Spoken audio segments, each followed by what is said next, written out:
All right, assalamu alaikum and very good afternoon. On behalf of Platform for Research and Development, we'd like to welcome you all to this very insightful session. I remember when I was doing PhD, I suffered so much when it comes to writing as well as formatting. But what I suffered most is not about writing, rather on formatting. Once you change the computer from one computer to another computer, the format changes. And then university has instructions on specific formatting guidelines that we got to follow. Also, we suffered a lot. So hopefully this session would be very useful to all of you. And Dr. Neha Kumar, thank you very much for accepting our invitation. How are you, Dr. Neha? I am good, sir. Thank you so much for All the right. opportunity. Thank you. Thank you for accepting the invitation. So Dr. Neha Kumar would be with you, and we have Dr. Sonia Lohana after some time in my channel. Dr. Sonia used to be a very common moderator for all the webinars that I have conducted before. And then she took some break for her final defense. And she has done through all that. All right. So she is waiting to be a postdoctoral scholar at UTH soon, inshallah. All right. So with that, let me pass the session to Dr. Sonia Lohana. Dr. Sonia Lohana will take over the session. She will introduce Dr. Neha Kumar and followed by all about Dr. Neha. The show is yours. All right. So I pass it to Dr. Sonia Lohana. Thank you very much. Oh, thank you, Prof. Good morning, good afternoon, and good evening. All ladies and gentlemen, thank you so much for joining our today's session and our today's seminar article, Thesis, Writing and Formatting Tips and Tricks. First of all, I would like to say thank you to Prof. Aminul who gave me opportunity after long time to moderate today's session.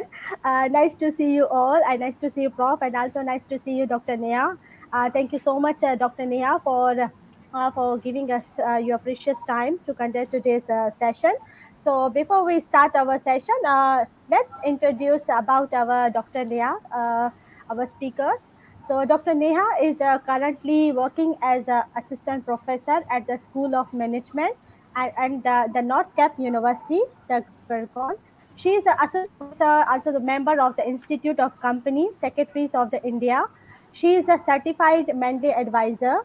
She holds PhD in Commerce from the Bandarkhan University, Jhansi. She has done her Masters in Commerce from Shri Ram College of Commerce, Delhi University. Is an honor graduate in Commerce from Andhra Pradesh College for Women, Delhi University. Dr. Kumar, I has also qualified UGS NET in Commerce. She has conducted training session, workshops, FDPS on reference management, mainly journal section and SPSS. Her area of specialization include corporate finance, corporate social responsibility, corporate governance. She has keen interest in research and co-authored papers, various research paper published in SSI, ABDC, Scopus, UGS Care, and referred journals. Dr. Neha has been the fortunate to obtain a wide range of corporate and the teaching experience of more than 9 years. She has taught as a faculty of commerce and management, the reputed college Delhi University and the Guru Gobind Singh University and the SGT University. So thank you so much, Dr. Neha, to joining our session. So, Doctor, the floor is yours. Thank you. Thank you. Thank you, Dr. Sonia, for the introduction. Very good afternoon to all the participants. At the outset, let me thank the organizers, Faculty of Applied and Human Sciences of UNIMAP, and the Platform for Research and Development for providing me this opportunity to be a part of this online workshop on article and thesis writing and formatting. I would also like to convey my sincere thanks to Professor Animul for providing me this opportunity. Well, to begin with, we all have come across a number of research papers, articles, and theses. We've read them, and most of us have written them as well. However, there are certain points which our researchers should keep in mind while writing a paper or a thesis. So, without taking much time, I shall now begin with this session. We shall first quickly go through the structure of a research article and then we'll move to the structure of a thesis. This section will be followed by some formatting tips and guidelines, which will eventually be very useful for you. and of course your research journey. So let's begin now. I'll just share my screen, ma'am, if you could confirm that the presentation is visible.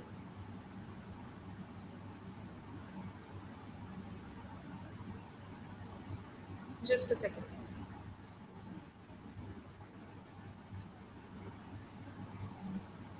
I think there's some issue.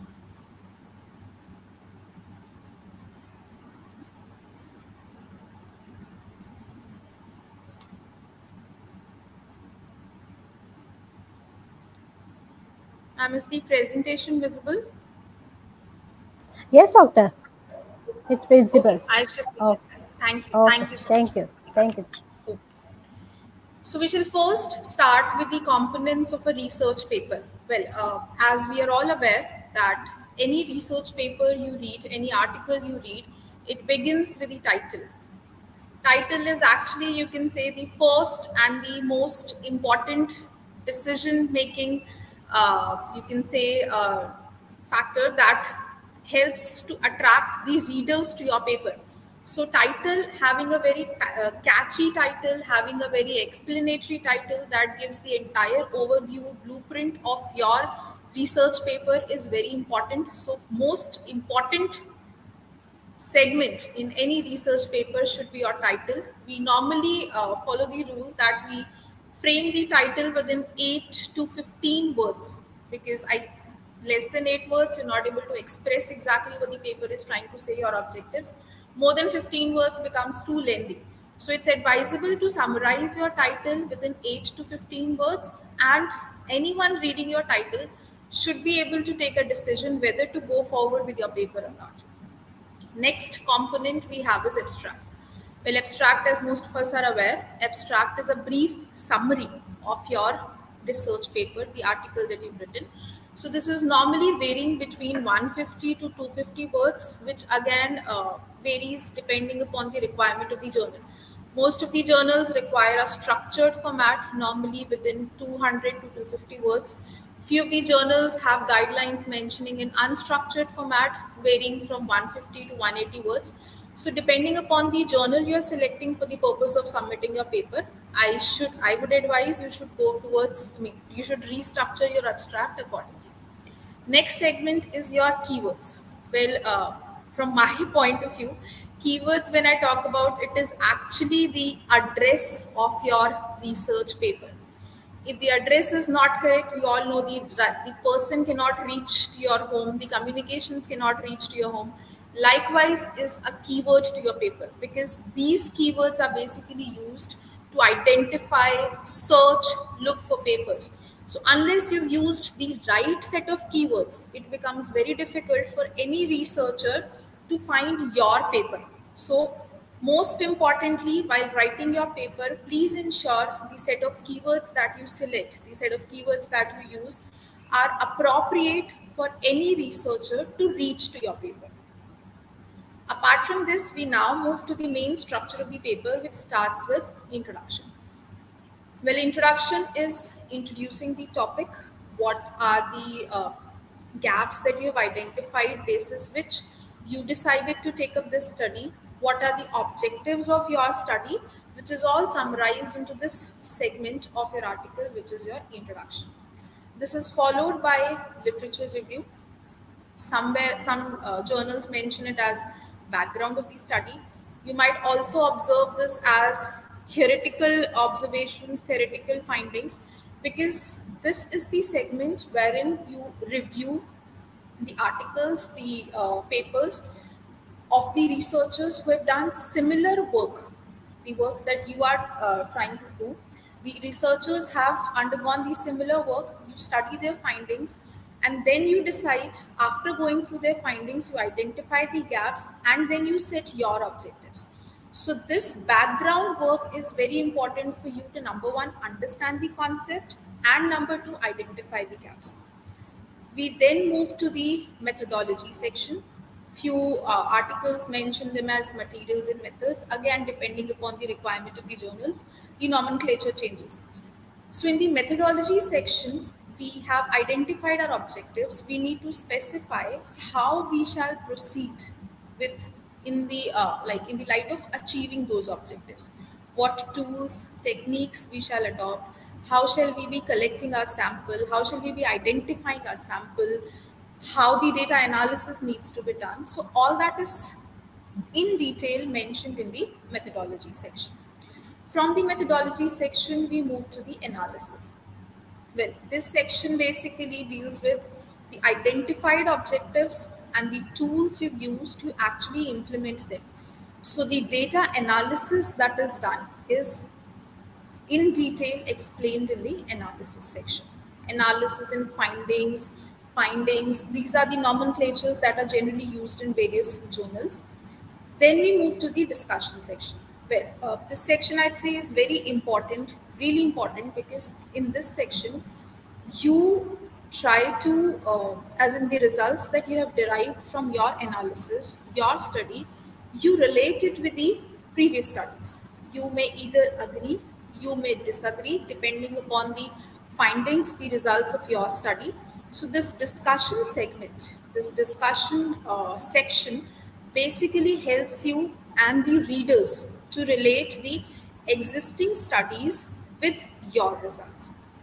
This is followed by a conclusion, which is a brief of your results within 150 to 200 words. This is generally a small paragraph because most of the section is already covered in discussion. So you just summarize as to why did you start and the ultimate conclusion of your study. This is then followed by implications of your research, the research that you've done, the results, the findings that you've observed. How will that help? Whom will that help? Is it for the policymakers? Is it for the corporates? Is it for the researchers, academicians? So, what is your target audience and how will they use your study? What was your purpose of doing the study? You specify in the implication section, and your set of limitations which you could not for some or the other reason accomplish, you mention it in the scope for future research. The stage where you limit, you set the scope for the future research. So scope for future research is where you guide the researchers to take the research forward. With this, we are through with the structure. After this, we have a reference section. This is basically a list of all the papers, research articles, maybe conference proceedings, theses, newspaper articles, online, any web pages you've referred to. So you give a summary, rather a list, not summary, a list of all the references that you've referred to. So this then acts as an address for anyone who wishes to reach out to this paper. You have complete details mentioned in the reference section. And lastly, we have annexures, which includes all the supporting documents that have helped you in the process of writing this paper. This may include your questionnaire. This may, depending of course on the nature of the study, maybe any policy document. This may be any, you can say, code that you've developed, maybe any sorry, not findings actually, but any set of, let's say, any index you've developed. So how did you develop that index? So in detail, you mention it in the annexure section. As supporting documents, you attach them. So with this, I'll just quickly run through title followed by abstract and keywords. Then regarding the structure of the paper, we have introduction, literature review, methodology, analysis, discussion, conclusion, implications and scope for future research. Then we have the reference and annexure section. More or less similar, you can say, nomenclature is followed by most of the journals. There might be a very slight tweaking in the sequence. Maybe some of the segment is missed and it is mixed with the other, merged with the other segment. But more or less, these are the segments, these are the components that are included in any research paper. From this, I now move to the structure of a thesis. Well, before I start, I'd like to mention again, regarding the journal, stick to the guidelines of the journal which you have targeted for the purpose of submitting your research paper. Accordingly, modify the segments that you have created as per the requirement of the journal. Likewise, for the thesis, more or less the structure that I'll be discussing remains the same. However, Depending upon the university that you've enrolled into, there might be a slight change. There might be some additional set of documents required. There might be certain documents which you're not required to submit. Maybe they're required as another set of documents pre-submission, post-submission. So please go through the guidelines, and in case you have any confusion, your first point of contact, your guide, is someone you're required to reach out. Still, I'll brief you regarding the major segments, regarding the major components that we need to consider while structuring a thesis. So we first begin with the initial pages. This is before the main content of your thesis begins. We have certain preliminary requirements to be attached, to be, you can say, prefixed before your main thesis document. So first is of course your title page, your cover page, and your university guidelines will be clearly mentioning how you need to structure that title page. Then there are certain sort of certificates that the candidate is required to submit. One is a declaration certificate. There's one certificate from the supervisor. Then you have a copyright transfer certificate, coursework certificate. Again, varies from university to university. Then few of the universities also require you to attach your PhD letter to your thesis. There are requirements to attach your progress reports, the 6 monthly progress reports. You're required to submit that as well as a part of your initial pages of your thesis.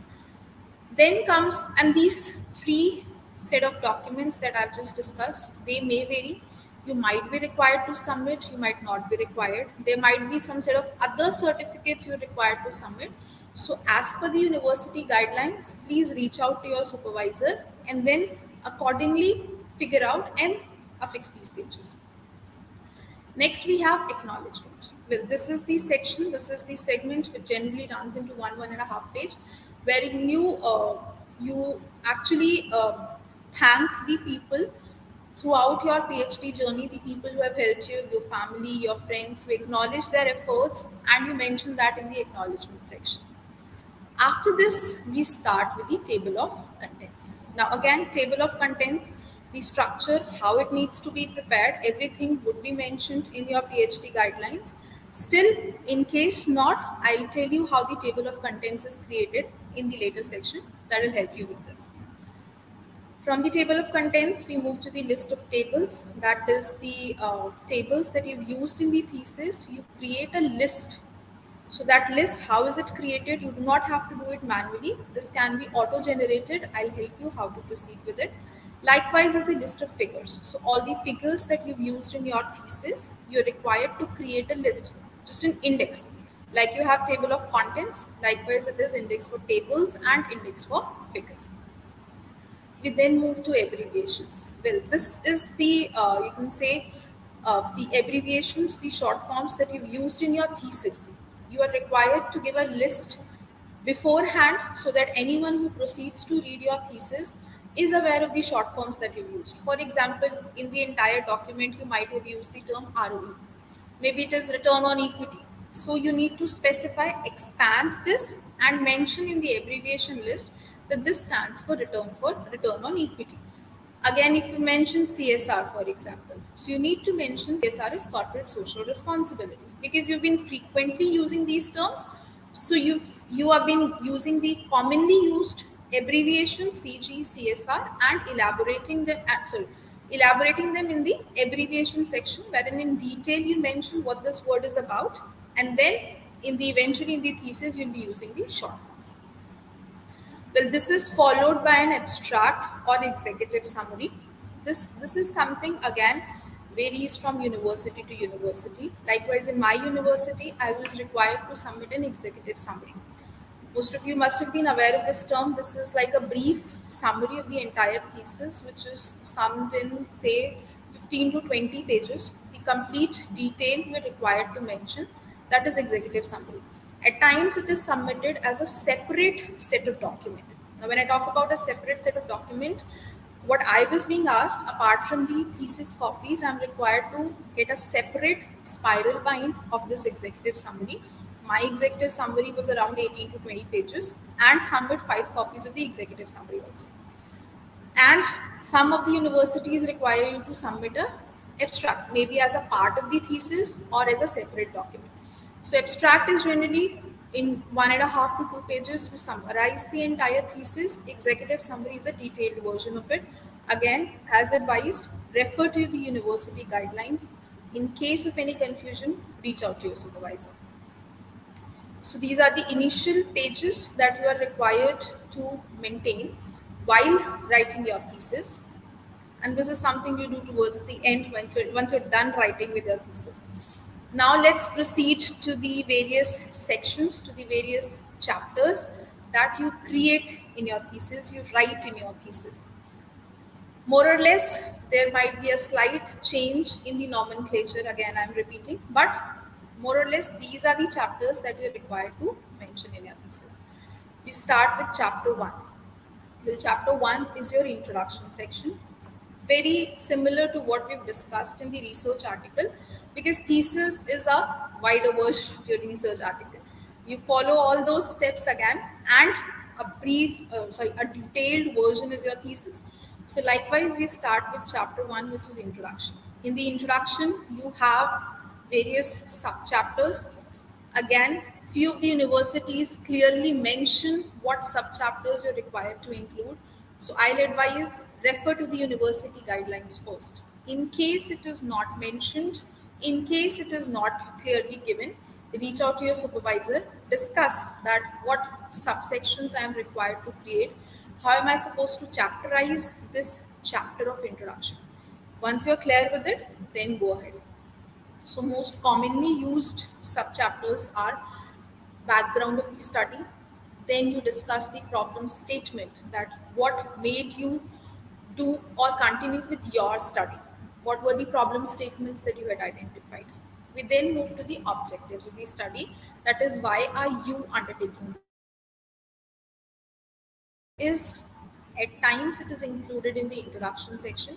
In few of the theses, you'll also observe this in the research methodology section. So get a clarity from the guidelines, or else reach out to your supervisor. Sometimes it is mentioned in the introduction section.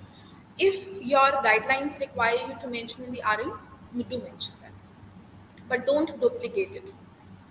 This is followed by the rationale and the need of the study and limitations of the study. Again, limitations is another subchapter which might be included at times in the research methodology. Sometimes this is also included in the last chapter of findings and conclusions. Reach out to your guide again for the further clarity, but this is the section that you're required to introduce in your thesis. Exact placement of the section is something that you might reach out to your guide in case the guidelines, the university guidelines, are not clear. This is followed by chapter plan. Well, the chapter plan is you're briefing your audience, you're briefing the people who are reading your study as to how the next chapters will proceed. Like, for example, in chapter 2, you'll be dealing with the literature review. In chapter 3, you'll be dealing with the research methodology. So just a very brief introduction of the following chapters is given in the chapter plan. These are the particulars that we include in the introduction section. We now move to the second chapter of the thesis, which is literature review. Literature review, theoretical background, conceptual background, all this is covered under the literature review section. So first is the background of your study. We then move to the theoretical review or the conceptual discussions that we talk about. This basically deals with, you can say, defining the concepts that you are using in your study, but not the definitions, rather the definitions as stated by the literature, as stated by the other authors. For example, if I talk about the term CSR, so CSR is defined by many authors. So referring to the authors that you are, as in for the other works that you're referring to, you define the term CSR. So this is not as per my language, this is not a layman language, but this is basis the literature what this word CSR means. Then we move to the empirical review. Well, as far as the empirical review is concerned, this is actually the segment wherein the literature that you have referred to, the papers that you've referred to, the thesis that you've referred to, you critically mention, assess, summarize those theses in your own set. So whatever you've understood out of those research work, you summarize it here. This section is covered under the empirical review. Then after doing all this review, what gaps you have identified that has led to reach out to write your thesis. So then you identify the research gaps after reading all of these literature. Well, just to clarify one more thing, in the literature review, most of the theses that you might be referring to, the literature review is organized either in the chronological order, that is from the year they have been published, but it is a very old practice and I'll advise not to go forward with this. Rather, you might have observed certain literature review organized in the manner of objectives. The objectives that you've set in, you organize your literature review as per the objectives. Few of the literature reviews are also organized basis the variables that you're using. So again, discuss with your respective guide, supervisor. After the discussion, decide how you need to frame out this chapter of literature review. From the literature review, we move to the research methodology section, research methodology chapter. Now, this is the, I'd say, the focus area of most of the experts who are referring to your thesis. So, in the research methodology section, it deals with how you're selecting the sample, how you are giving them, as say, for example, it's through the questionnaire. So, how have you designed the questionnaire? How are you collecting the data? How will you analyze the data? What tools and techniques you will employ? So, all these detailed description is covered in the research methodology section. So, you have an introduction to the section, followed by research questions, objectives of the study. Again, clarify whether it is to be included in the introduction section or the RM section. Hypothesis, research design that you'll be using, the sample and the sampling design, the source of data collection, how will you be collecting the data collection procedure, then followed by the tools and techniques of analysis that you'll be using, EFA, CFA, structure equation modeling, whatever tools you'll be using, you need to explain here in detail and why you're using these tools. You need to specify. Followed by definition of variables. See, definition of variables, what I'm basically trying to say is, like you had an abbreviation section, which was just an expansion of the, like for example, CSR you mentioned. So you mentioned CSR stands for corporate social responsibility. So similarly, the variables that you will be using in your study, a brief definition of what that variable stands for. Like if I've mentioned that I'll be using Tobin's Q. So what is this Tobin's Q? How is it calculated? The formula and how will it be represented in your paper? So those variables are defined under the RM section. And this is very important because it serves as a, you can say, key for the person who is reading your research as to how he's supposed to proceed. We then move to the chapter 4, which is analysis and findings. Well, in the analysis and findings section, you are basically studying what analysis, the objectives using the tools are analyzed. So you have a detailed description as to how you're analyzing this data. There are again ways and methods as to how to write this chapter.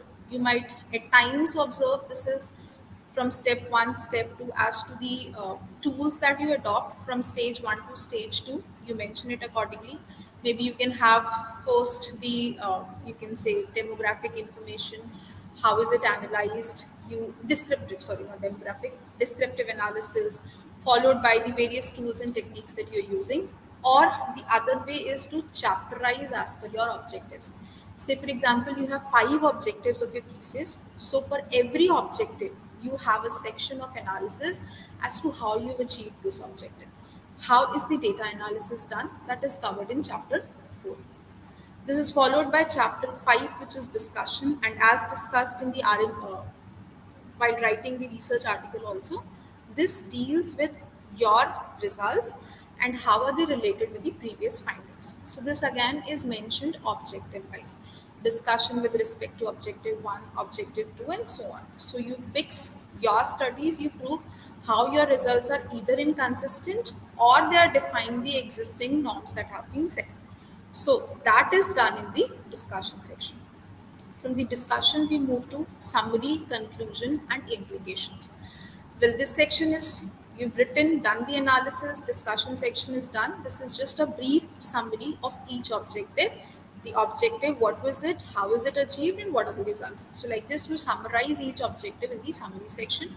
Then you have a small conclusion, because in detail it has already been covered. So small conclusion followed by implications of the study. Who are the target audience? Why is this research done? For which segment of the society this research is done? So what are its practical implications, managerial implications, and so on. And lastly is the scope of your future research. That is your set of limitations which you could not take forward. You want the other researchers to take them forward. It is covered under the scope for future research. With this, we move to the references section, which is a detailed list of all the papers, theses, conference proceedings, magazines, books that you've referred. You mention the list. This references again refer to the university guidelines, how you're required, which reference style you are required to follow for the purpose of writing references. APA, Harvard, MLA, Chicago. Refer to your university guidelines, and then I'll advise don't write the references manually. There are reference manager tools available, like this Mendeley, there's Zotero, there is EndNote, which will make your life easier and simpler. You focus on writing the thesis. The reference section will be taken care by the reference manager. We then move to the last segment, that is annexures and the appendices. Again, any additional set of documents that you want the reader to know, you want the reader to have access to, which is not a part of your main thesis, like the questionnaires, the definitions, any law you are referring to, any code maybe for Python or R, you've set up a code. So that code you've mentioned or any other supplementary material, they are added in the appendix section, because they are not the part of your main thesis, but the supplementary material to your thesis. So with this, I am through with the structure of your article and the research paper and the thesis. Sonia ma'am, can I take a few questions for 5 minutes, or Yes, doctor. can we take a few questions, or maybe towards the end of the session? Can, sure, doctor. Maybe two, three questions? Okay, doctor, I will share you some questions. Sure, ma'am.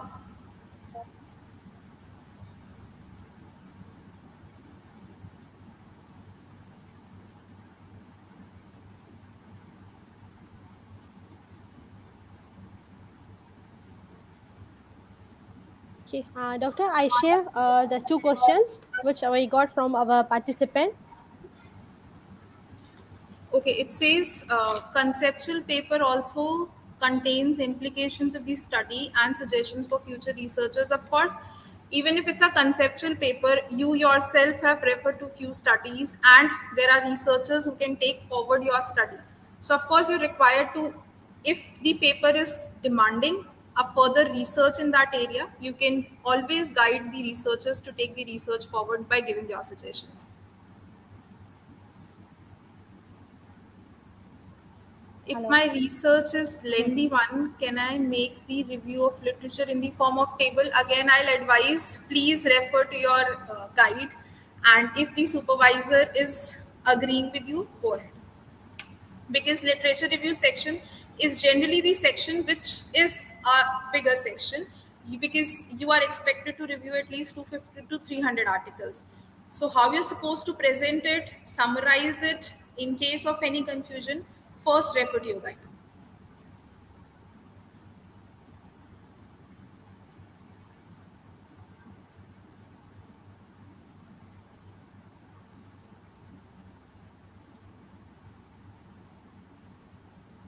In chapter 2 of the research thesis, does the research gap comes before the theoretical underpinning supporting theory, and how can we minimize the research objectives if one has many independent variables, like 10 independent variables?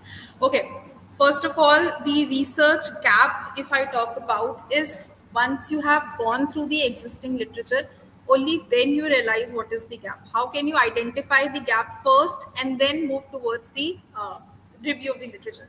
So you review the literature and then you decide that this is the segment, this is the part which is actually not being covered. So this research gap is actually followed by, oh, sorry, this is after your theoretical research has been done.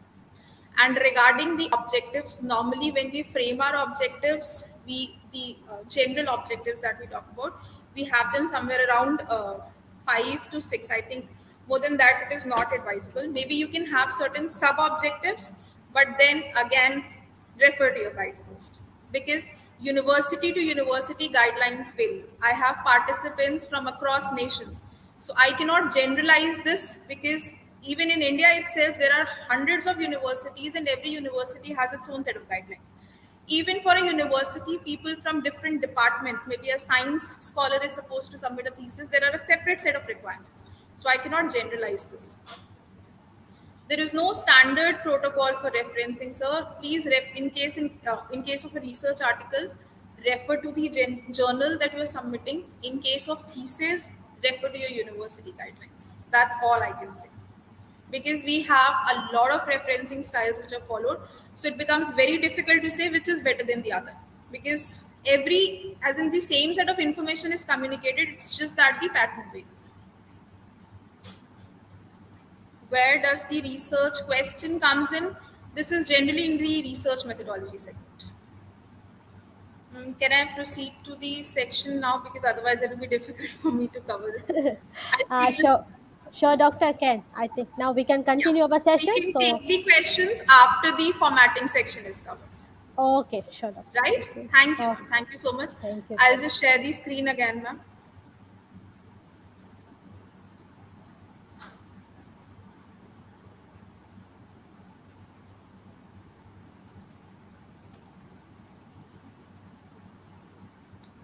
Ma'am, I hope the screen is visible. Yes, Doctor. Okay.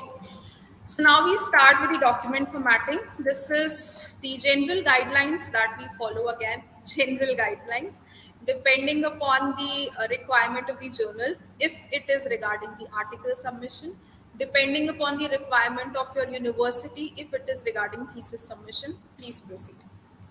So I'll basically help you with the use of two most useful, powerful softwares that are available. All of us have used them, but not efficiently the way they should be used. So, of course, considering the time constraint, I'll also not be able to brief you with all the features of MS Word and MS Excel, but the ones that are majorly required for the purpose of formatting and editing, I'll be briefing all of them.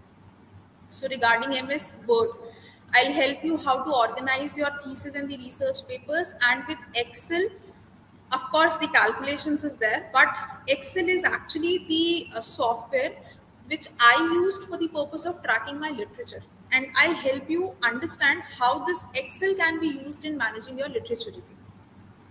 So these are more or less the topics that I'll be covering. Rather than using the presentation now, I'll straight away move to the Word file so that it becomes easier to have a practical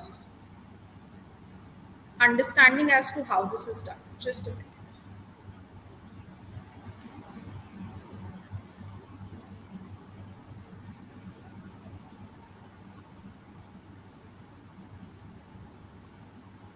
Okay. So I'll just share the screen again.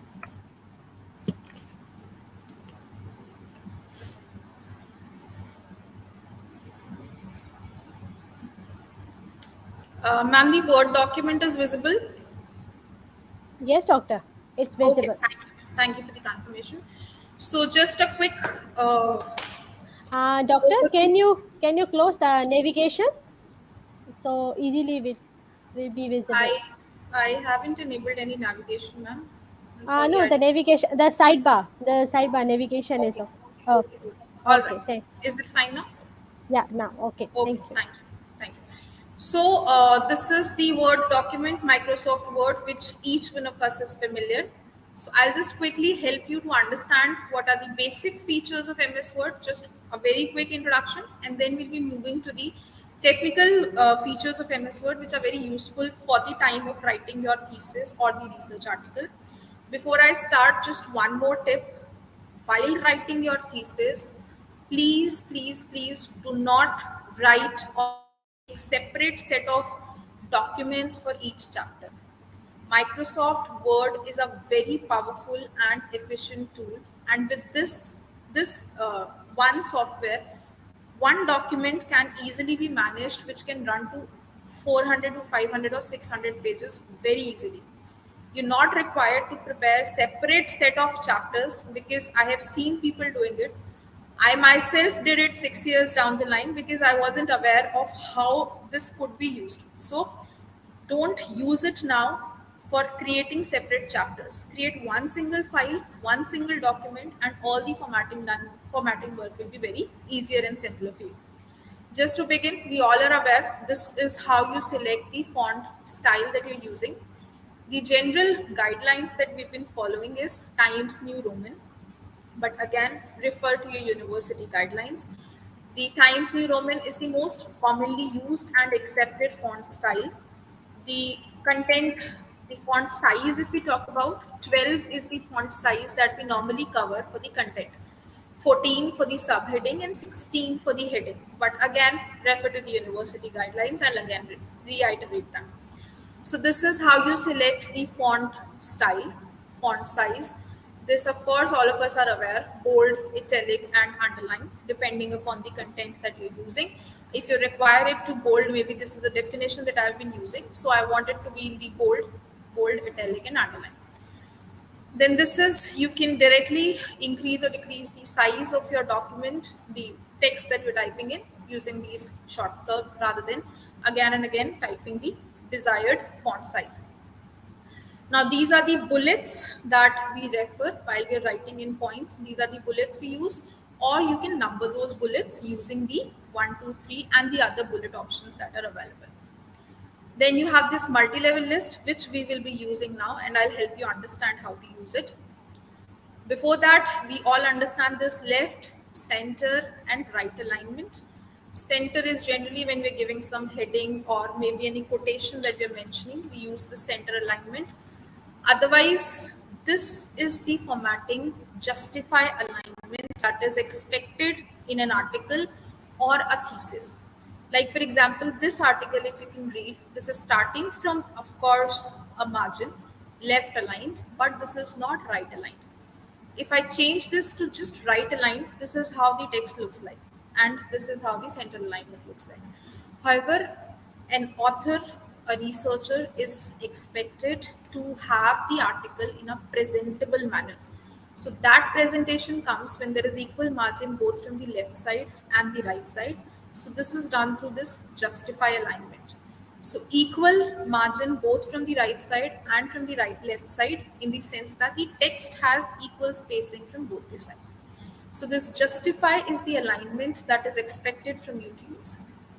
We then move to this, you can say, feature, which is line spacing.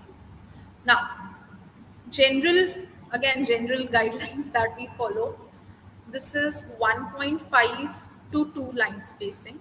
However, please refer to the university guidelines. University guidelines are usually provided as to how you're required to proceed with the line spacing also.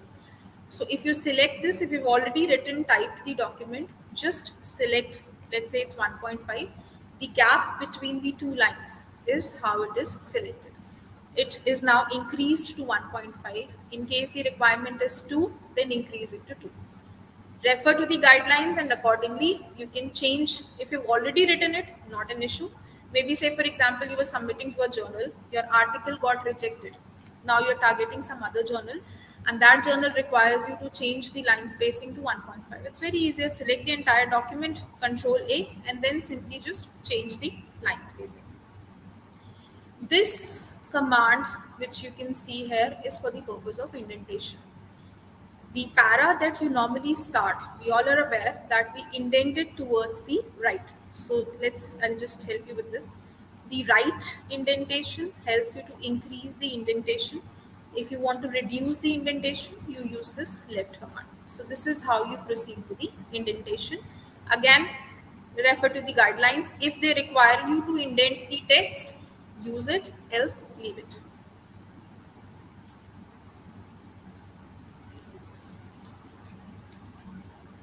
Next, common basic requirements are with reference to your page. The margin requirements, This is how you're supposed to select the margins. It is through layout. You select the margins.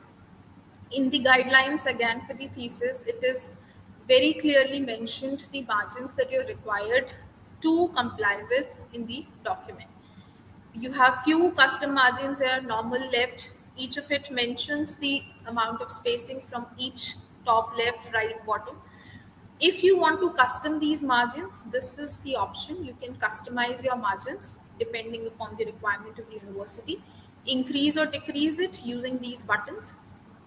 We normally, the guidelines that we follow, we have equal margins from the top, bottom, and right. From the left, we generally have an additional margin for the purpose of binding. So for the purpose of binding, we also have this option of gutter. If you can see this gutter, it is 0 as of now. If I increase the gutter position, you have this preview here. So gutter is basically an additional margin which is set for the purpose of binding of your thesis, which of course we understand because left part it takes into the binding. So your text might go into the binding the part which has already been bind. So it becomes difficult for anyone who's reading. So you create a margin, an additional margin to your left. If, for example, like the executive summary that I was discussing, I was Dr. supposed Neha, to. Dr. Neha, sorry to disturb you. Yes, sir. Participants are requesting whether can you enlarge the screen or zoom the screen because in the Uh, mobile it shows too small. I If it is possible, I'm not sure how to do it. Also, if you can zoom it or I enlarge the actually, screen. yeah, because these are the inbuilt windows. I can just zoom the Word file, but not these commands, the navigation Yes, commands. yes. Just zoom the Word file if you can. I am so sorry, but this cannot be zoomed. I'll still try, but these commands which are there, this is to zoom the document, but not this pop-up window which is here. Maybe I'll advise the participants they can parallelly open Word so that they can relate to what I'm saying in case it is not visible.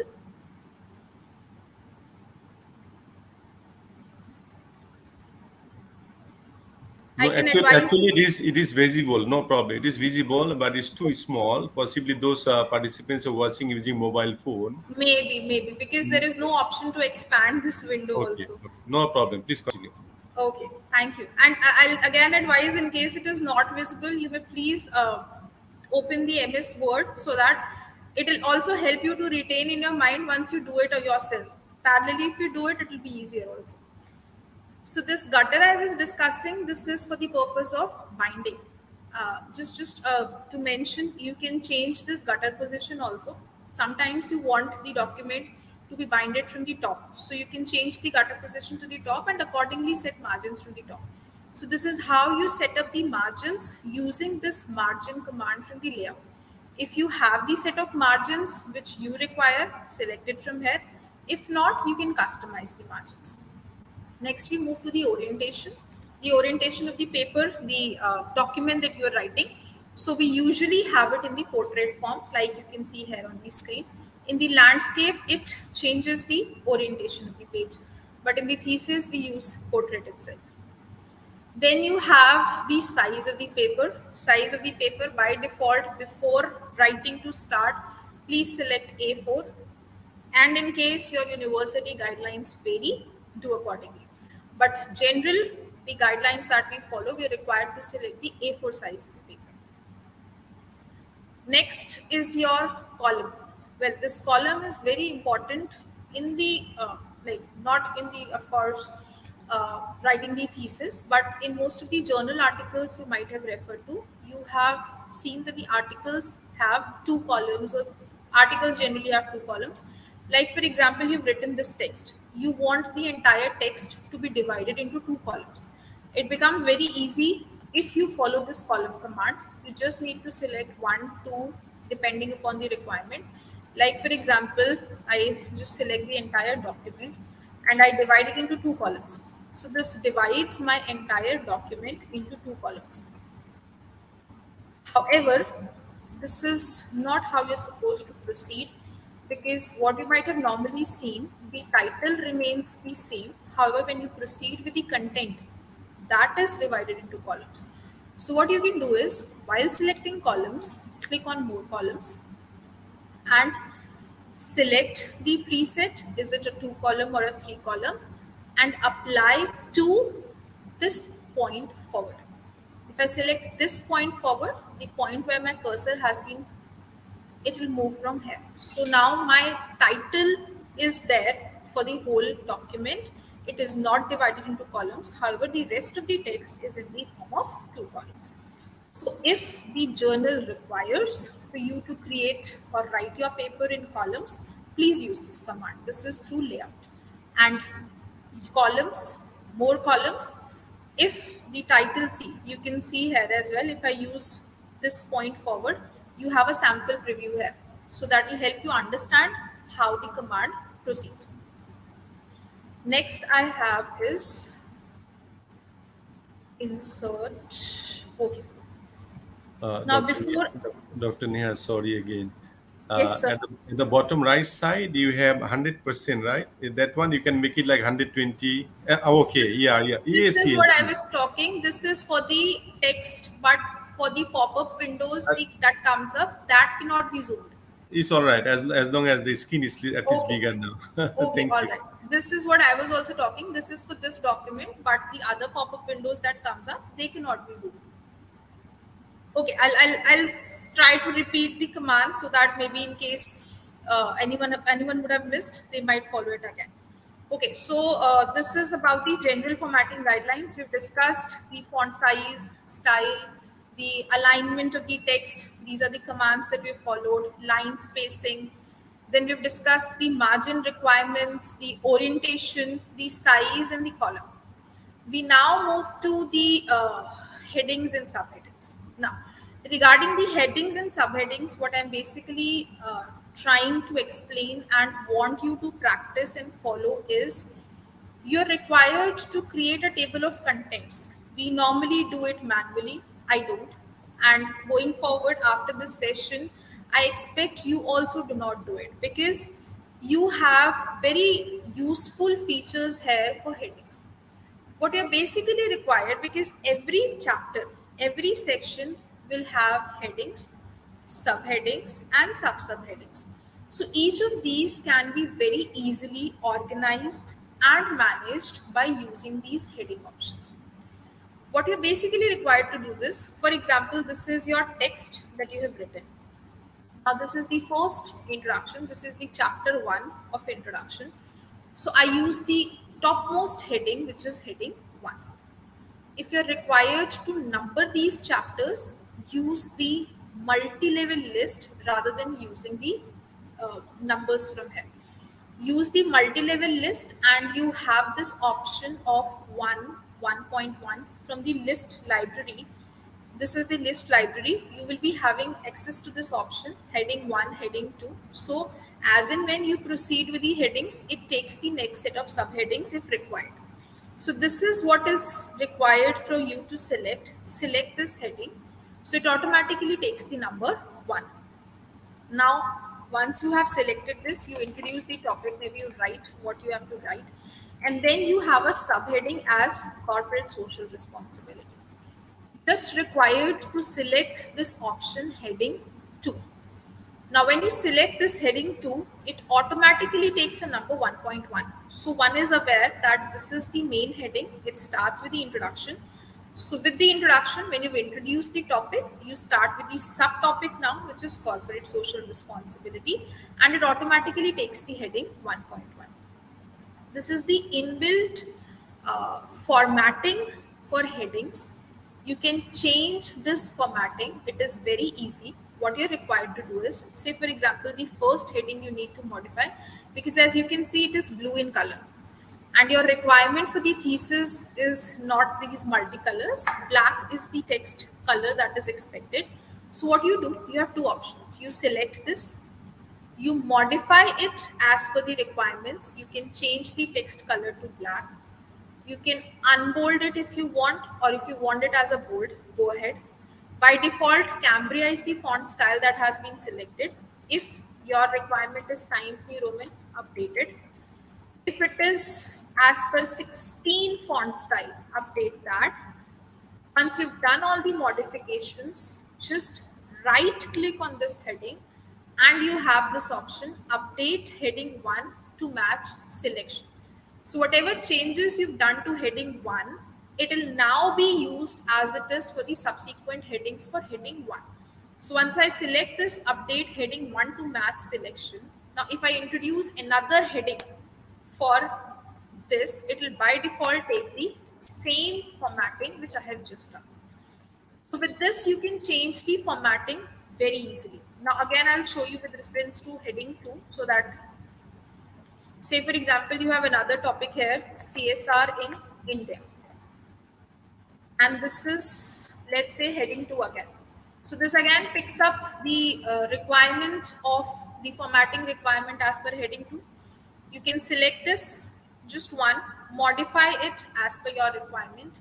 Another option to modify it is right here. Instead of selecting, doing the modification and then updating, you have this option of modify as well. So from here also, you can select the font style that you want, font size that you want, bold, italic, underline if you want, and the font color. Now if I change this, it has automatically been updated, and according to this, my 1.2 heading is also updated because I have changed the entire formatting for heading 2 as well. Now if I proceed further to my document, I have been writing again. Now I have certain sub headings. Let's say this is another heading, emergence of CSR as an independent concept. Now this happens to be my third subpart.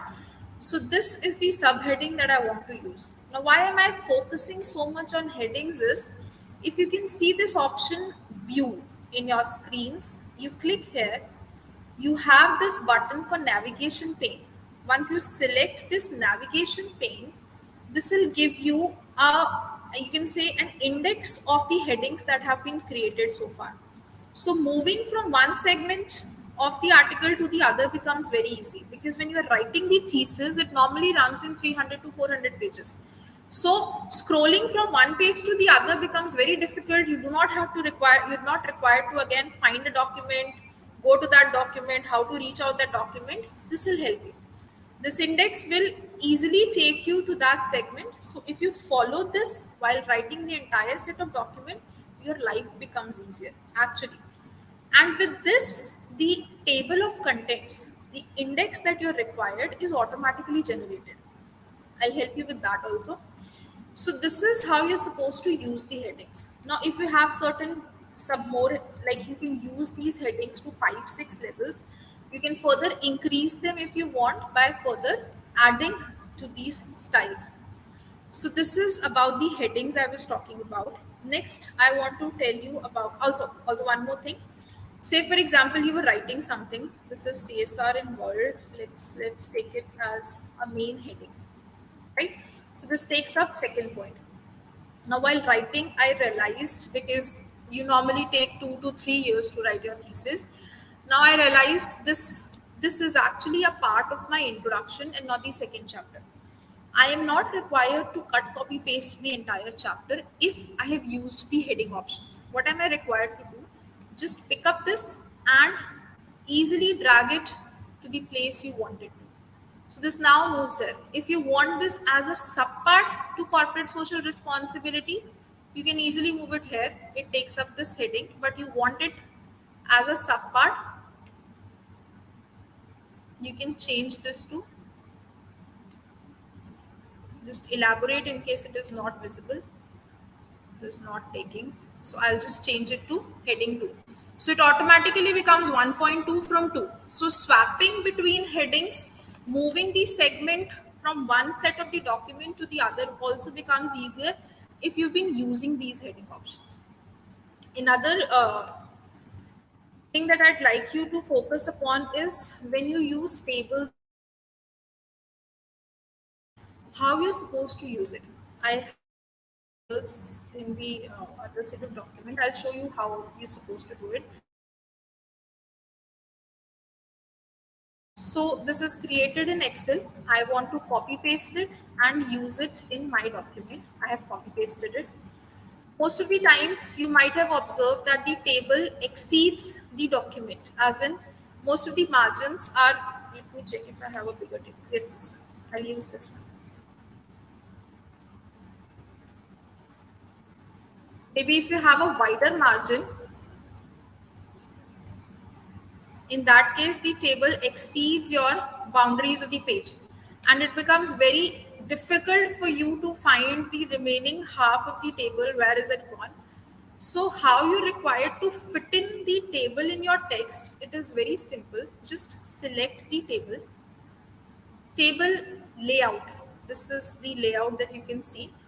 You have an option here, auto fit. When you paste this I'm talking about when you paste the table in your word and it exceeds your margin requirements, just select the table, click on layout, and then click on auto fit. You're required to select auto fit window. So whatever is the window size that is available, the table will fit in. So it becomes very easier for you to have the table within the margins that you've set in, with all the contents intact, wherein you do not have to find the contents where they're lost. So I repeat, it is table. When you select the table, auto fit window. So that this command enables your table to be compact within one page, the window that you're actually working upon, the document that you're actually working upon. Also, with respect to the table headings, now this is also very important. The table, every table is required to have an heading, right? Likewise, every figure is required to have a heading, the title, what is it showing. So for the headings purpose, do not manually type in the headings. You have an inbuilt option for tables as well as figures to insert the captions. What you're required to do, just select the table and right click. Select the table and right click. You have an option here, insert caption. Now when you select this insert caption, I am not sure whether this you can read the contents or not. This will give you an option to create a new caption, a new heading. You need to select the heading. Say for example, this is a table. So I want this to be named as table 1, table 2, and then the heading for the table. So these are the labels from where you select. Is it an equation, a figure, a source, or a table? So I select it's a table. How are you required to position this, above the document or below the document? Well, the general rule says for the tables, the headings are above the document. So I select above the selected item, and what should be the caption? This is, let's say, sector wise CSR contribution. So I rename this, or rather name this heading to the table, provide a caption to the table, and click on OK. So now my table has a heading which is auto generated, and I'll advise you to use this command because your requirement to create the list of tables and list of figures will automatically be solved. They'll be auto generated if you use this command. So I'll just repeat, select the table, right click, insert caption, write the details that you want to insert, table 1, 2, 3, and then enter the detail. Table number, it will automatically pick up. So with this, you have this table 1 sector wise CSR contribution. If you wish to change the formatting for this caption, that is also very easier. Likewise, you changed the heading options. You have the caption also. This is for caption. You may either right click and modify here, or you may either modify and update it. So for example, I want it in the black color and Times New Roman. Font size is fine, 9. I click on OK. This is the general heading now. This is how the rest of the tables will look like. Now, for example, I've inserted this table 1, but prior to this, I also had this table, or I have recently inserted this table, and I want a table heading for this as well. So this is something I've inserted later, but this is to be used before in the document. So I need to rename it. So I already had a table 1, but ideally the first table should be table 1. So you do not have to worry. Word will automatically do it for you if you're using the captions. So if I right click it, insert caption, it will automatically pick up table 1. So this is about the total and average CSR expenditure, and I click on OK. So it takes up the heading. Now if you observe, this is automatically updated to table 2. So like this, if you have 40, 50 tables in your thesis, the numbering becomes easier. It is very easy for you to number them because the word will automatically do your task and the list will automatically be generated. So your task is just to focus on the research and write your thesis. Rest will be taken care by word. Likewise, regarding the figures, also one more thing, okay, let me explain the figures and I'll come to cross-reference. Say for example, I have to insert a figure now. Let's say this figure. I have created this in MS Excel, let's say. So I insert this figure. Again, if it's a figure, it requires a heading as well. Just right click it. Sorry. Select, right click, insert caption. Similar practice. Now this is a figure and not a table. So you need to change the label.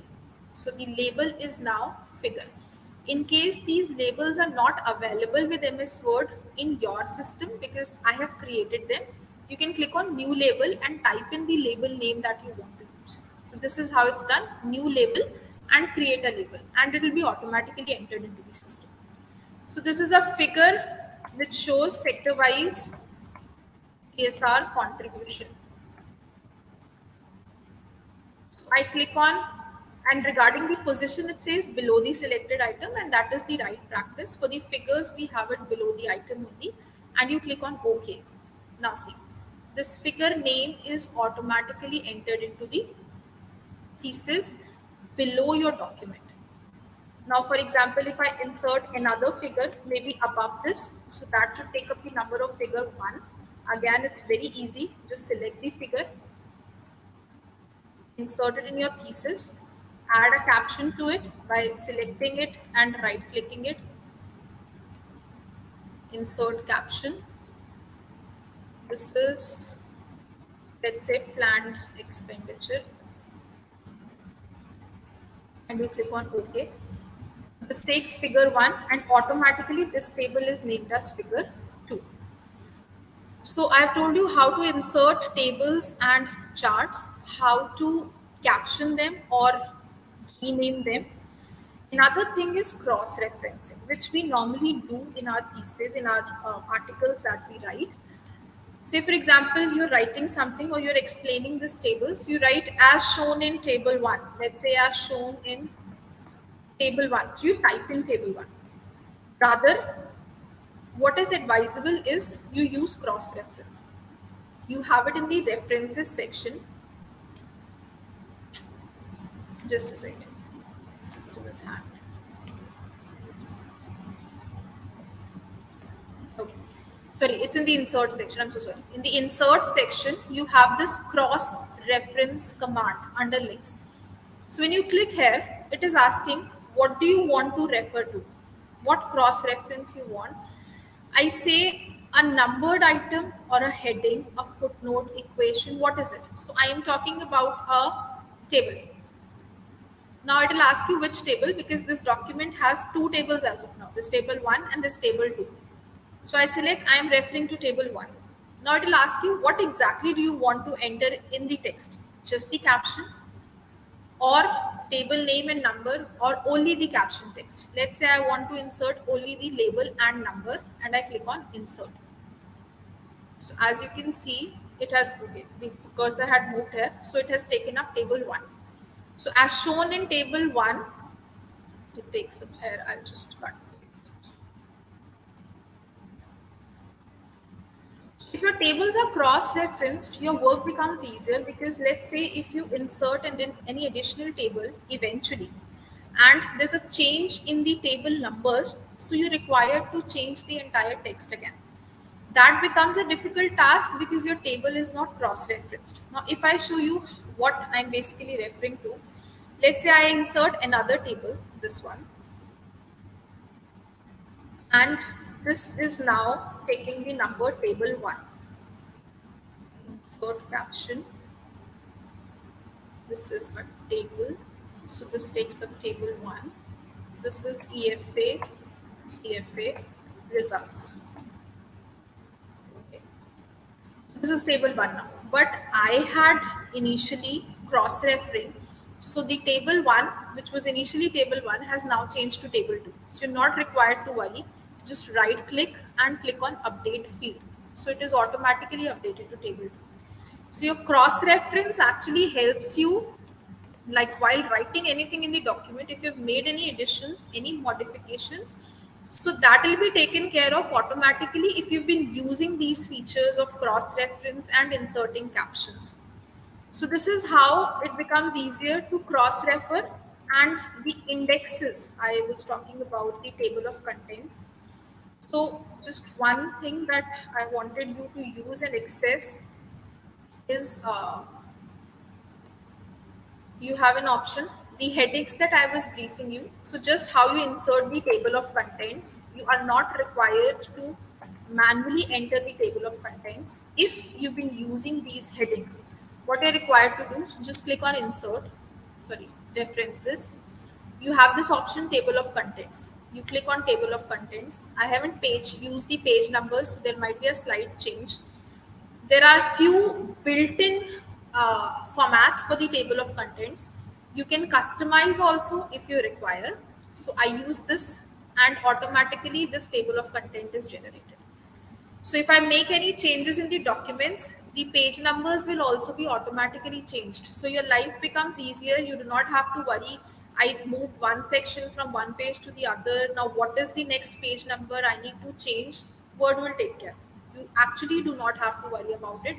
And regarding the table of figures and table of list of tables that I was talking about, you can see that as well. This is the option. Under captions, you have this option as table of figures. When you select it, it will ask you which table do you want to insert. You have figure, source, table, all that you've been using in the document, and these are the previews available. So I want the table of figures. So I select figures and then click on OK. So all the figures that are used in the document, the entire list will be generated here. I have inserted two figures, planned CSR expenditure, which is on page number 5. And as you can check, this is hyperlinked, cross-linked. Just by clicking on this, you can directly move to the respective table. It will automatically take you because they are automatically hyperlinked. And regarding the list of tables, just again go back to this option, right click, and I want to use the list of tables now. Click on OK, and the three tables that I have inserted, the list has been created, the index has been created, and again cross-referenced. So using these commands actually makes your life easier because this set of initial pages are auto-generated and you do not have to worry. Again, if I show you, if a slight tweaking in the document, if I move this table from this page to the other page, let's say I have taken it from here and I've pasted it somewhere here, right? And now I wish to change the page number also because the table has been changed. So you just select this and right click, update field.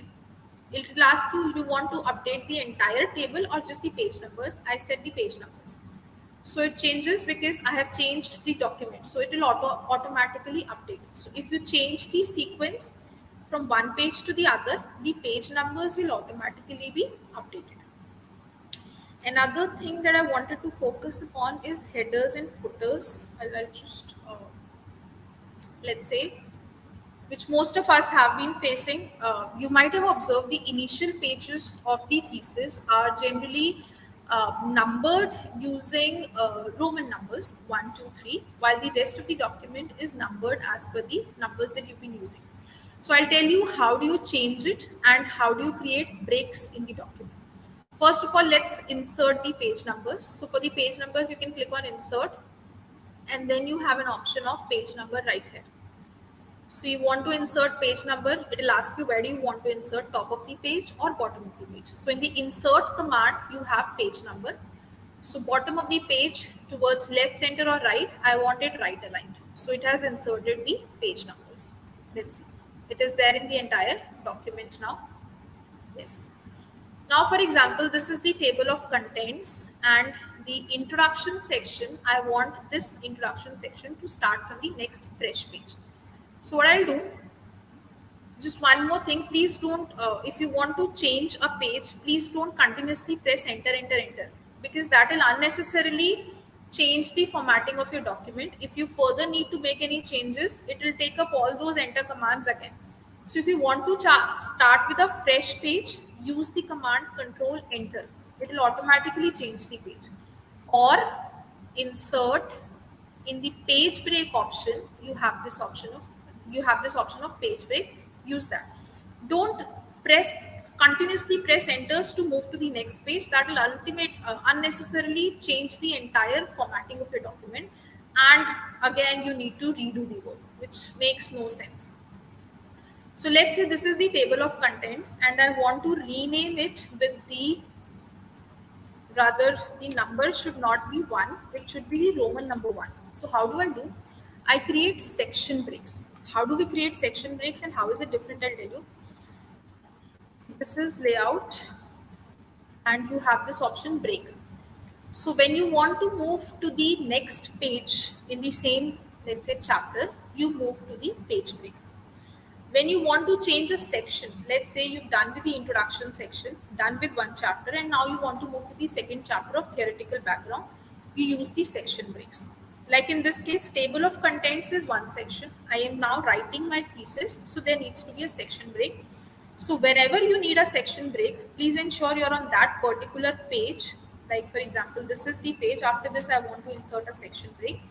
I go to layout, breaks, and insert section break from next page onwards. So I have a break here in the document, which is not visible to you as of now. But if you want to see, this is the hide and show command, which helps you to see the section breaks. See, it mentions there's a section break to the next page, page break. All the commands that you've given, it can easily be seen using this hide and show command. I'll enable this command off and I'll help you understand what I'm basically talking about. So since I've created a section break here, which can also be seen using the header and footer commands.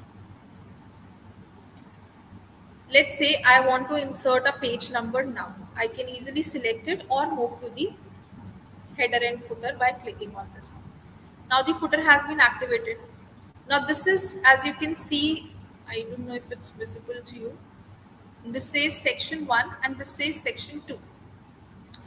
Now I want a separate type of formatting for section 1 and a separate formatting for section 2. I'll change this page number, format page number, and I want to change this to this number. Start at 1. Okay. So this is started at Roman number 1. While the rest of the document is in the initial previous formatting that I had done. If I wish to change or insert a section break here also, I just need to select it and unselect this option link to previous, because it is linking to the previous section. I do not want to link it to the previous section. This has no relation to the previous section. Rather, for this page number, I want the number to start from page number 1. So this has changed to page number 1. So I have an initial page for the table of contents, which is in the Roman number 1. And then I have changed the rest of the section to follow the other requirements of 1, 2, 3, 4 number. So this is how the page number is updated for the rest of the document. And you can close this and update the table numbers here, because I have made a slight change. So automatically the table numbers are updated. You do not have to do it manually. Word will do it for you if you've been using the Word efficiently. So see, the introduction was shifted to the third page. Automatically this has been updated. Another thing regarding the header and footer, you might have also seen you can insert your respective headers also. For example, I want to insert a header here. So this is the table of contents. Just mention and close this header. So you have it here. In the next, you do not want table of contents, rather you want this as an introduction. Since you have created a section break, just select, unselect link to previous and rename with the name that you want, introduction. Close the header. Accordingly, you can change the headers also using the section breaks. So most of it I have covered. Just one more thing that is important and essential for you to know while writing your article and thesis is the option for track changes. Now, let's say you have written your set of document and you've shared it with your supervisor for the purpose of reviewing the document. So you can use this option track changes. It is there in review. When you click on this, it is enabled. Now, what is the basic use of it? Any change that you do in the document is highlighted. Like, for example, I have inserted anything, so it will clearly mention in some of the other different formatting, which is different from the regular text. Let's say I want to delete this word, so it will strike it off. So any changes that you've made are completely highlighted so that you can review what changes have been done. Let's say your guide wants to add a comment here, so you can just select, right click, new comment. Maybe he mentions you need to cite the author. So you have a comment here. So while you are reading this, once he has been reviewed your article, so you can easily using these track changes understand what changes he has made in your document using these track changes. So any additions, any deletions, any movement from one section to the other, all of these will be shown here. And in case it is not clear, you can select this review pane. It will show you Neha Kumar has commented, Neha Kumar has inserted these words, she has deleted. So entire summary is generated here. There are total 4 revisions in the documents which I have just done, and it is clearly mentioned here. I have inserted a comment. If you agree to it, you can mention maybe you've done this work, reply done, so that when you share it with the other person, he's aware that comment has been done, taken care of. If you want to delete it, right click and delete the comment. Just select and delete the comment. So this is how you use this track changes option. And most importantly, once you're through with your thesis, please run a spelling and grammar check. This review, spelling and grammar check, any grammatical errors that you've done in the document, it will be very useful for you before your guide comes to know about the grammatical errors that you've done. It is advisable to use this, and in case you have any other softwares like Grammarly, that is of course an added advantage, but Word has this option for spelling and grammar check. Please review it. Apart from that, in case you forget the grammatical or any other method formatting errors that you've made, it will highlight it. Let's, if you can see, it says there's some error and it will suggest you what changes can be done. So please run through this command. It is very important for you to understand that it gives a very bad impression to the person who's reading your document if you've made certain grammatical or formatting errors. Another, with Word, I think I'm almost done. One more thing that I was talking about Excel is, I'll just open the Excel sheet.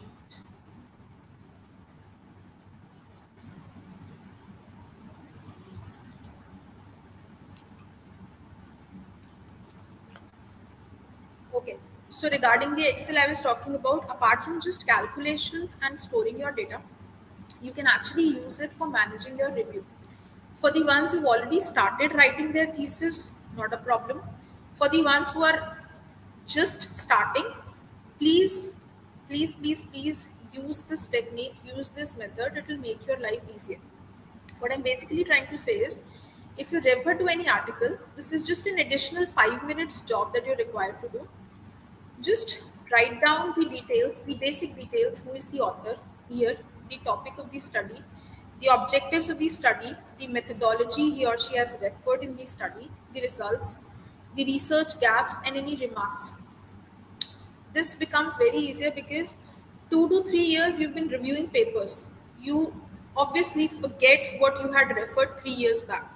But this Excel sheet will help you to easily come back to that article if you have proper details.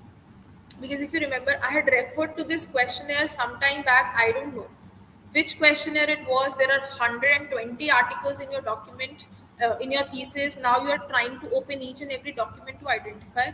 It will be very difficult for you. If you can see, I'll show you my I was writing my thesis in the LR section. This is the literature summary. Well, I was writing my thesis because I had referred to somewhere around 200 articles, though I started a little late, so I missed few of the items. So what I used to do, I used to capture the basic details that were required, the author name, the year, the objective of the study, the methodology generally I used to mention in the remarks section.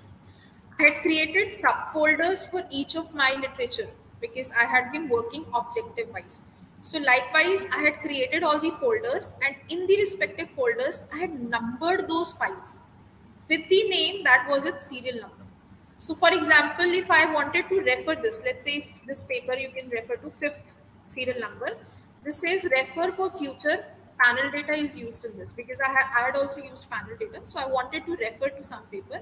So I know this is available in this folder with the file name 5. So when I am working on panel data and I wish to use a similar technique, I just need to refer this paper. I am not required to memorize and remember each and every paper. Which was the paper I referred to becomes very difficult. See, it says this paper while I was referring to, it was covering the last objective of my thesis. This the intro, some papers can be used for intro, certain variable was used in this paper, so I wanted to refer to this paper. So if you add remarks like this, referring or going back to a particular paper will be very easy for you. So I'll advise, please follow this practice. Rename the documents. If you cannot rename, just copy paste the name here so that if you want to open that document, you know where it is actually placed. So you have folders, subfolders, please reuse them. So with this, I would like to end my session. I have briefed you enough about the MS Word features and MS Excel. And please, please, please, it's a request. In case you've missed on to anything, you can refer to the video again because like few of them were raising a concern that the content is not visible. If it is the issue, please simultaneously open MS Word and practice it, and the commands, the functions, the features which you are now aware of, please start using it. It will actually make your life easier. And for the ones who just started writing their thesis, please create a literature summary using Excel. It will be very helpful for you. So I'll stop here and I'm open for questions, ma'am. Okay, thank you so much, Dr. Nia, for a wonderful presentation and also very useful. You shared the tips and the tricks. Okay, so now we are moved to our question answer.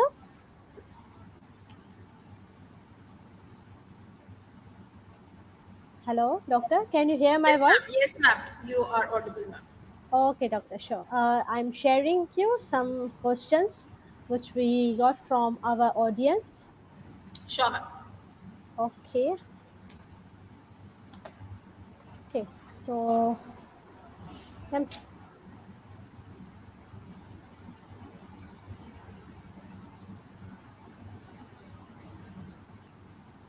um, doctor, did you get the questions?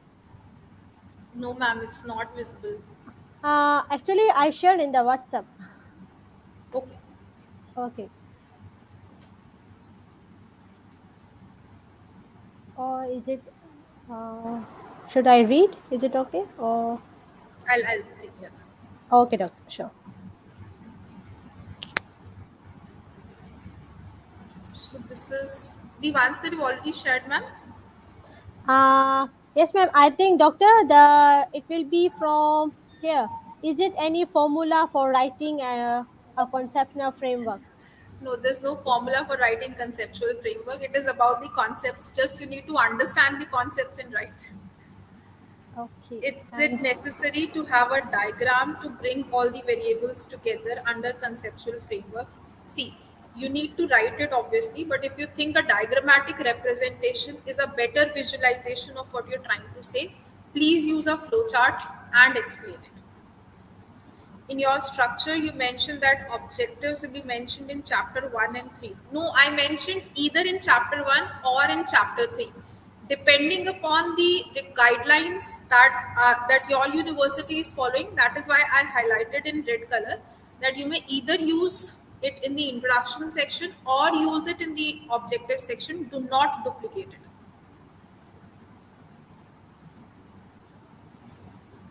Yes, ma'am. These questions are done. Okay, Doctor, the next question is in your thesis structure, you mentioned that objective will be mentioned chapter 1 and 3. So, Done, done, is done. it Ma'am, there is no repetition required. You should either include in chapter 1 or in chapter 3.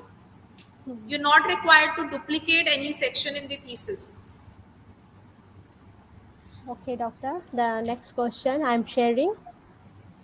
Okay, this one. If we approach sample based on our personal connections through WhatsApp or email, Dr. how? Neha, now, Dr. Neha, I'm putting the question on the screen. You can look at the Yes. screen now. It's okay. Hmm. Okay. Look at the screen Is now. it possible to apply this method after you already done your work manually? Which method is he talking about? Regarding writing the thesis, or for the literature that I was talking about? If it is regarding writing the thesis, even if you've done it, not a problem. You can, because the document that you just observed, it was an already written document. So I started formatting it. It was not formatted initially. I started formatting it once it has already been written. So if you've not started it, start doing it using the formatting options. If you've already written it, not a problem. Use those options, they are equally available to you. And if you're talking about the literature review part, the table that I was talking about, if you've already done it, like the literature review section is written, then there is no use. But say, for example, you have done 30-40 papers and you're still left to review other 150-200 papers. So going forward, you can use this technique. Can I make literature review like a table alone that will just have in it author, name, title, methodology, limitations? Okay, Kamal, actually, when we talk about literature review, it is there needs to be some set of connection established. You cannot just simply have one analysis, two analysis, three analysis in the tables, because when you identify the gaps, because your objectives are the gaps that you've identified, unless you link one literature to the other, how can you understand that there's some gap which has been identified? So just by writing a table won't suffice unless you have it in writing as to how this literature is connected to one another, right? So it says, how do we have a heading to be inserted in the left navigation pane, but the document purposely does not contain any headings or titles? Okay, I'll show you in case it is not visible to you in the word section. I'll show you how to insert it. Just a second. I'll share my screen.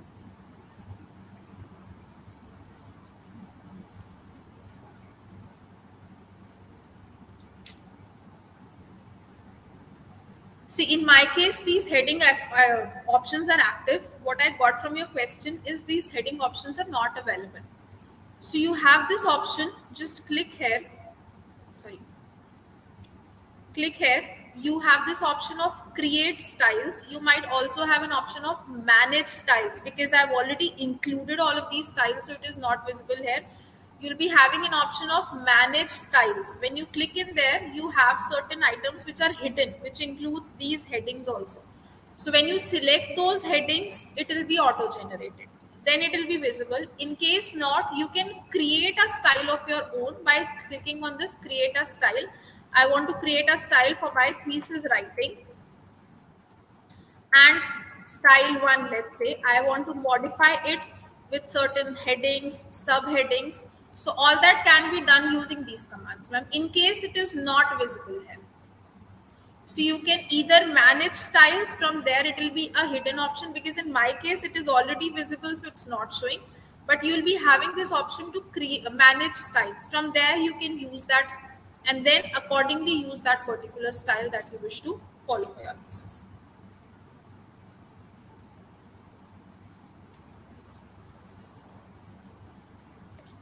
How can someone write good research questions? Being a researcher, that is the you can say quality that is expected from a researcher. You review good research papers, good literature review. That will only help you to write good research questions. Otherwise, it's very difficult because this is your thesis. You are supposed to write it.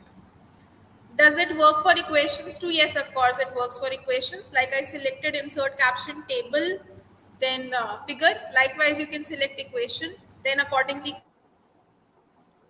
numbered.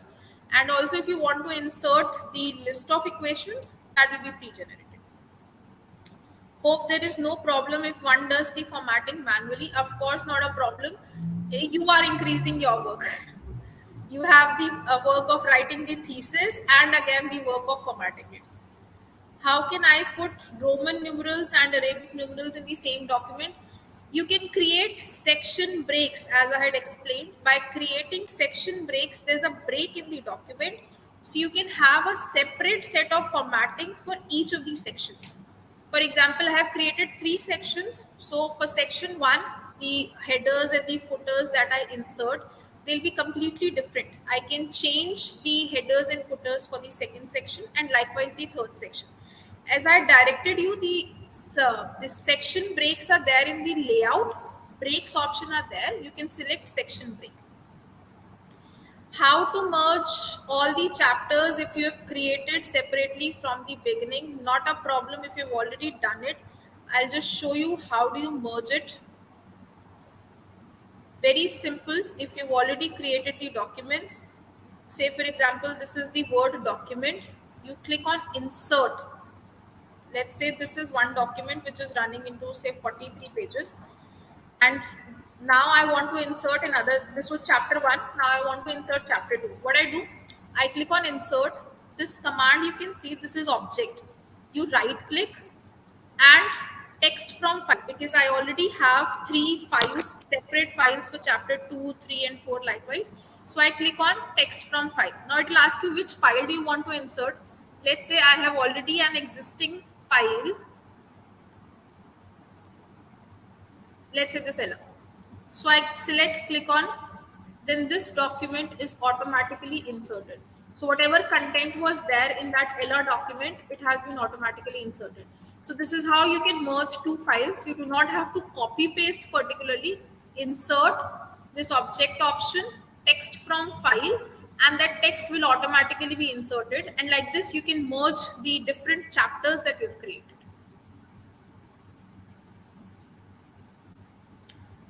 What are the elements of the background of the study? Background is what you say, like the entire story that you create about the why you're doing this work, what was the need of doing this work. So this is the story that you are creating before you are starting. So the entire background is, we do not have any specific sections or subsections to it. We title it as background of the study, wherein we create the entire story as to this was the issue, this led to this, and this led to this, and so this is how we are proceeding to identify how will this be fulfilled.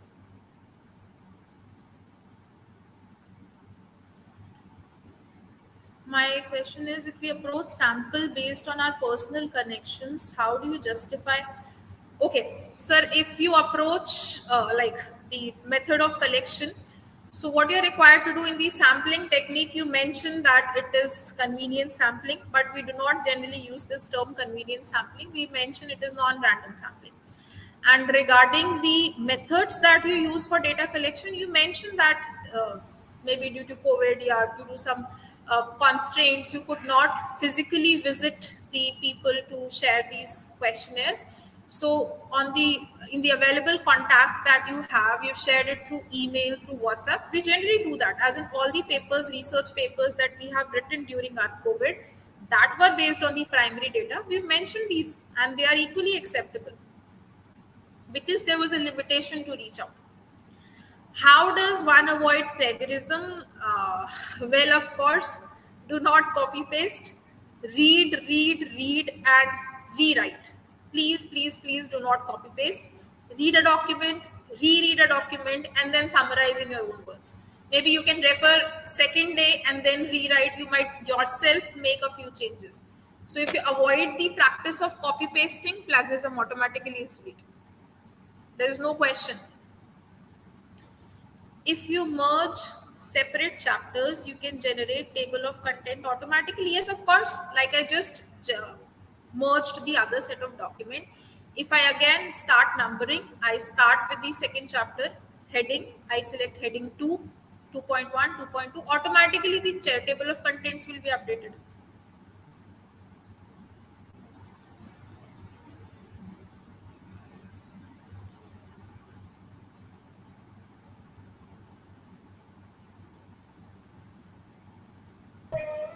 Uh, I uh, think so yes, far I no think we have. question. Yes, I think we have covered most of the question. All questions. Yes, Prof. Yes. I hope the session was beneficial to the participants and I maintained the pace because I had a lot to cover, but because of the time constraints, also I understand. No, Uh, I think the session was very informative, very Thank insightful, and you. if you Thank you look so at the chat box, participants have liked a lot. I think even myself, while I was listening to you, I was hoping that I could have attended the session like that when I was doing the PhD. It's a very useful session. yeah, Some very, of the very nice participant, session. some of the participant came a bit late, so they can still watch the video. Those of you who are still online, the video will be available in platform for research and development in the YouTube channel. The reason I established this channel is just to help the researchers, academics. There's no other objectives. And participants, those of you who have attended the session, thank you so much. We have given you the link. I posted again the link for you. Please fill in the link, the Google form, so that we can give you the cert. I know many of you will be requesting me, please give me the cert. I forgot to fill in. It makes it so hard. Last webinar, I received dozens of requests. Those of you did not fill in the form, please fill in the form. And I think there's one more. Maybe we take the last question, Dr. Neha, if you don't mind. much. Okay, sure, sir, sure. We take the last question. So is this the one which is there on the screen if we merge two chapters?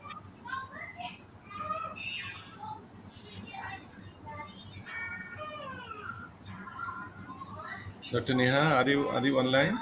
Yes, sir, I'm asking, is this question by Usman if you merge separate chapters? Are you talking about this Um, question? I Yes, think we yes, have. yes. Yes, yes. We've covered this section, sir. If you merge two Okay, okay, separate chapters, the content will be. This was the last question I addressed. okay, okay. All right. I think we have taken most of the question. There are two, three smaller Hmm. questions there In we case can I've cover missed, now. I'll refer to the chat, sir. And in case there's some question unanswered, I'll answer them. All right. All right. I think the one question, can you help with the list of the should we follow any best article while writing a paper? But I think Prof is not much questions in the chat box. Any based article that depends upon the your objectives, the topic that you're selecting. I cannot decide any articles with that. There are some questions are not really relevant to your Let session. me, Session, right? yes, Prof. Maybe we That's can have another session for that. Yeah, yeah. that's why I did not highlight those questions for you to answer. Not a Uh, problem. even the many participants, they are requesting for the another session for the as a formatting. I think hopefully soon we will conduct another session on it. All right. I think Dr. Sonia, thank you so much coming Thank back you, after Prof. long and moderating the session. Dr. Neha, it was Thank you, Prof. a fantastic session, very helpful, Thank you so and much. going to be Thank you. very beneficial for many Hmm. students. All right, even people like me, it's going to be beneficial. All right. Thank you so much, and don't leave. We are ending the podcast, but stay. Don't leave. Uh, Sure.